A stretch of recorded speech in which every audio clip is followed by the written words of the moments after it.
Once upon a time, during the Warring States period, there was a man by the name of Feng, who lived in the Qi kingdom. He was poor and had no viable prospects, so he went to the palace of the wealthy duke, Lord Meng. One of his friends worked there, so he was hoping to use that connection to find employment for himself. His friend mentioned him to the duke, and the duke asked, "What is he good at?" Feng's friend replied candidly, "He's not particularly good at anything." The duke still wanted to find a reason to hire him. "Does he have any skills?" Again, his friend was candid. "No particular skills either." The duke found the brutal honesty refreshing. He laughed. "Very well, give him a place to sleep and something to eat." Thus, Feng became one of the duke's guests, several thousand men who served the duke without clearly defined duties. His peers, seeing that the duke did not hold him in high regard, tended to look down on him. However, the duke treated him well. He got decent food, authorization to use one of the duke's chariots, and a small allowance each month to support his elderly mother. One day, the duke posted a sign for all to see, asking for a volunteer. There was a remote region in the duke's territory called Zhu.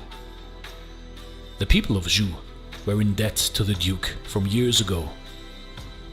The duke wanted someone who could keep track of numbers accurately to go there and collect the debts. Feng stepped forward and volunteered. The duke, in his usual courteous manner, said to Feng, "I have been so busy with the exhausting and confusing affairs of the state that I haven't had the time to work on this. Would you mind traveling to the Zhu region as my representative and collect the loan payments on my behalf?" Feng formally accepted the task and began to prepare for the trip. He needed to take the loan documents as well as a few guards with him. When he was done with his preparations, he reported back to the duke.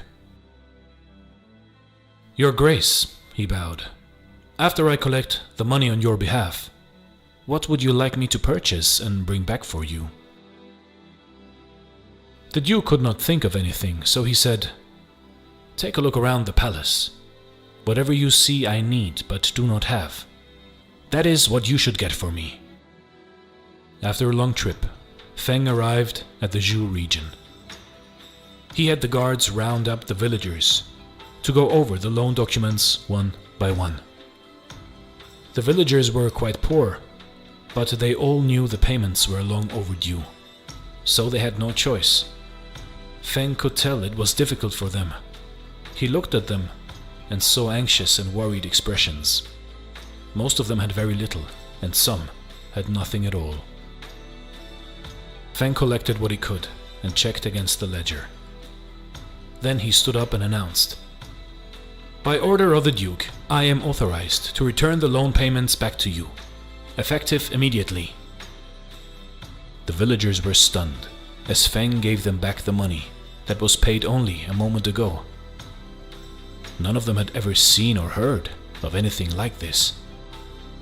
Then they were even more surprised. Feng gathered up all the loan documents and set them on fire.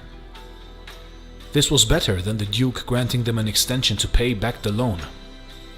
The burning pile meant the Duke was actually writing off the loans, thus clearing the debts. They cheered loudly. As the fire burned, they chanted, "Long live the Duke! Long live the Duke!" So Feng returned to the palace and reported to the Duke. The Duke was a bit surprised and asked him, "Why are you back so soon? Were you able to collect on all the loans?" "Your Grace, I was able to collect some of the money owed to you." "Good. What did you purchase for me?" Feng said, "Your Grace, You asked me to look around and buy whatever you needed, and I did. I saw your palace full of precious treasures, your stables full of strong horses, and your harem full of beautiful concubines. The only thing you really needed was Yi, so I purchased that for you. What do you mean by purchasing Yi?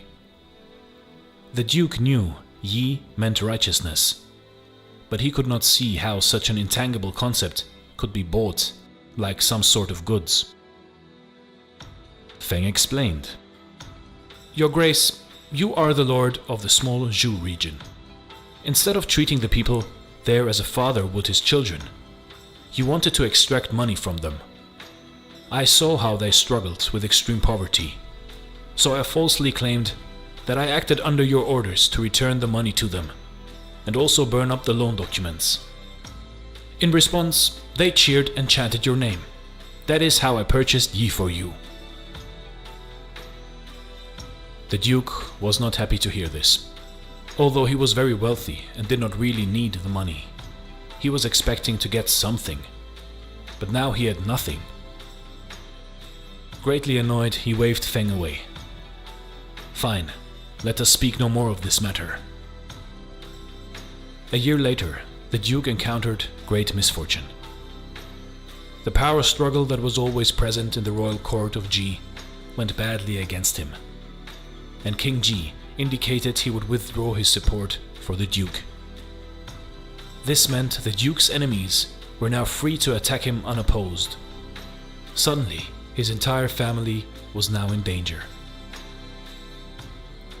Knowing the situation was grave, Feng once again stepped forward to volunteer.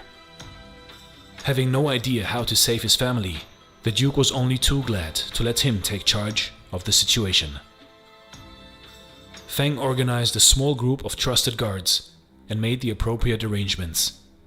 In secrecy, he escorted the Duke and his family out of the palace, and they traveled toward the remote Zhu region together. He sent a scout ahead to let the villagers know they were coming. A surprising sight greeted the Duke when they were still many miles from Zhu. The villagers all came out to welcome him. Men, women, the elderly, the young. There was hundreds of them. They lined the path to Zhu, and they all cheered the Duke's arrival. As he moved through the welcoming crowds, the Duke suddenly realized this was safe haven. The villagers had already set up a secure place where he and his family could stay. He knew they would protect him by not revealing his whereabouts to anyone, especially the spies of his enemies. Finally, after days of facing what he thought was certain doom, he could now breathe a sigh of relief. He turned to Feng and said, "Sir, this Yi that you purchased for me, today I see it with my own eyes." You see, in life, in your life, the Chinese concept of Yi is translated as righteousness. However, Yi means more than that. It isn't just about being righteous. It is also about doing the right thing in the right way and for the right reasons. The virtue of Yi requires no special knowledge, talent, or skill. Instead, you can collect some good karma, for in one day, when you will need it desperately, you will get it back in return.